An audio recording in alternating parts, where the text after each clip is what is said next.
Hello, Marvel fans.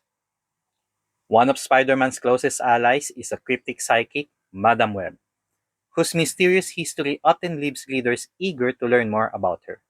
Spider-Man has many interesting allies that share his spider team, from several Spider-Women to his many clones and even the newly popular Miles Morales. There is no shortage of spider people to choose from. Among these is the mysterious Madam Web, who was at one point a major part of Peter's life. Madam Web has been a part of Spider-Man's world for decades, and she's now making the jump to the big screen. And now we're talking.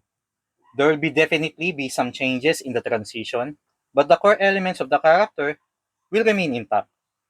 Those who are unfamiliar with the character will want to know more about as she debuts in Sony's Spider-Man universe. Madam Web reached greater popularity outside the Marvel Comics readers, thanks to her appearance in the 90s Spider-Man animated series. However, the series did little on who Madam Web actually is.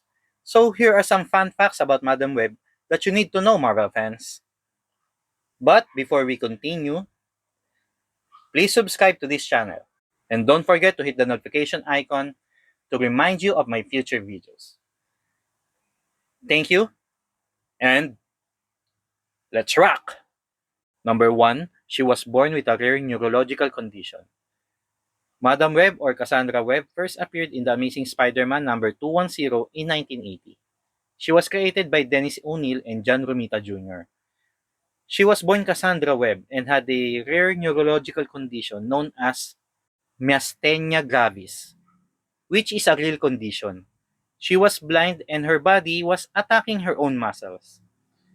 Cassandra lucked out by tapping into a mystical force that granted her telepathy, clairvoyance, and a connection to the astral plane. She became a professional medium, and this would lead to her first encounter with Spider-Man. Number 2, there is more than one Madam Web in the Marvel Universe. With her dying breath, Cassandra Webb would transmit her powers to Julia Carpenter. Oops, spoiler alert. Making the new Madam Web, Julia was the second Spider-Woman, but was retired by this point. This new power blinded Julia Carpenter, but gave her the same telepathy and clairvoyance as Cassandra. This also made her the weaver of the Spider-Man family, putting her at the very center of the likes of Spider-Man, Miles Morales, Spider-Woman, Scarlet Spider, Silk, and the Ghost Spider. Number 3, Madam Web is a mutant. Charles, do you know this? Unlike Peter Parker and the other Spider-Man in the multiverse, Madam Web didn't get her powers from a radioactive spider. Instead, Cassandra is a mutant and possesses several abilities, including telepathy, astral projection, clairvoyance, and precognition. Recent storylines depict her as an immortal. Madam Web powers are so vast that she's considered one of the most powerful telepathic mutants outside of the X-Men. Her gifts make her one of Spidey's most valuable allies, even if her interests don't always align with his. Number 4, Madam Web is traditionally depicted as an older woman. Yes, Marvel fans, in the comics, and perhaps most famously, the 90s cartoon, Madam Web is depicted as an older woman. Sitting in a web-like chair, the chair is in fact a life support system designed by her husband, Jonathan. Necessary to keep her alive, it's unclear how old she is, but depictions usually show her with white hair. Thus, Dakota Johnson casting is an odd choice. Fans would expect an older actress to take on the role, but I guess Sony will focus on an origin story, showing her early adventures before.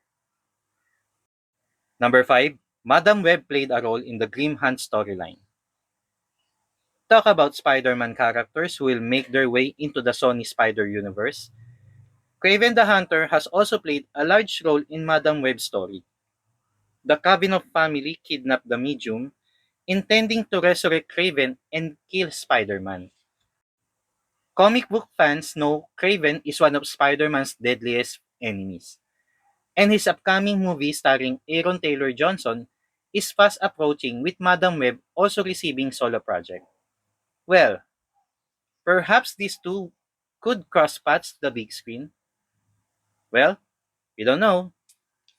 Number 6, she was almost killed by the Juggernaut.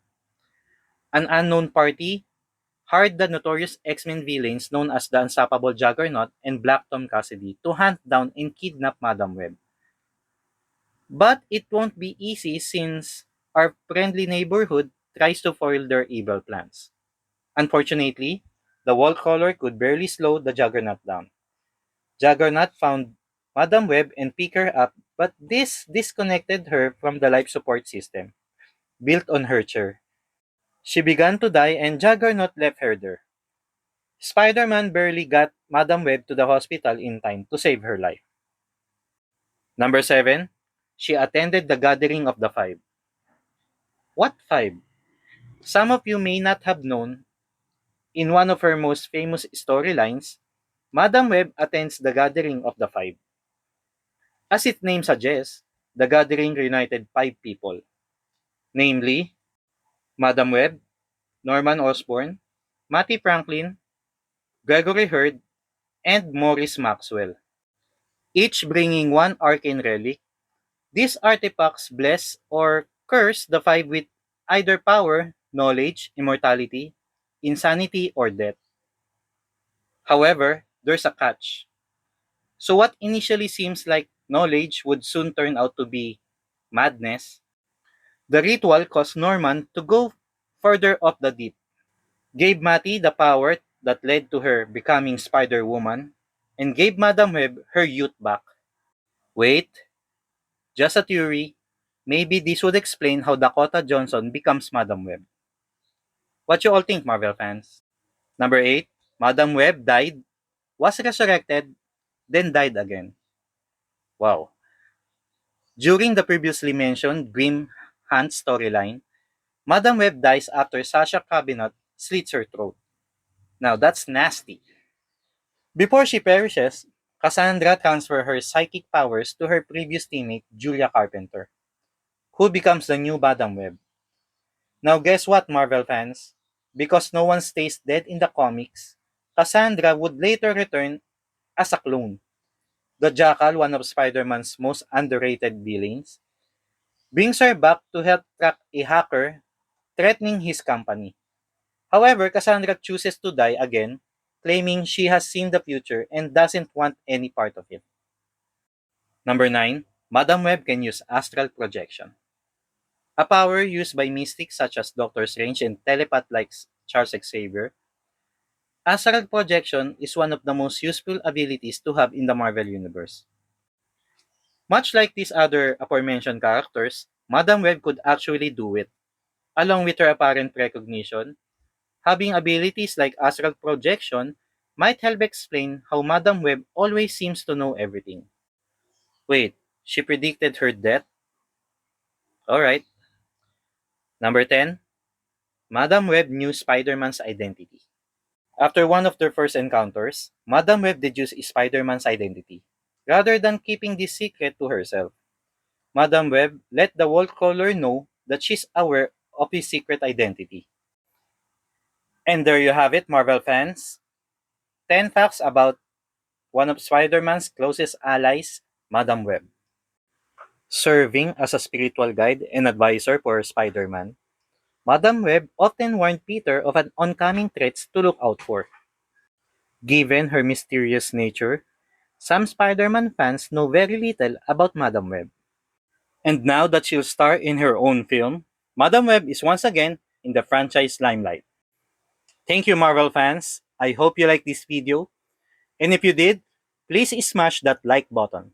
And please don't forget to subscribe to this channel. And don't forget to tap the notification bell to remind you of my videos.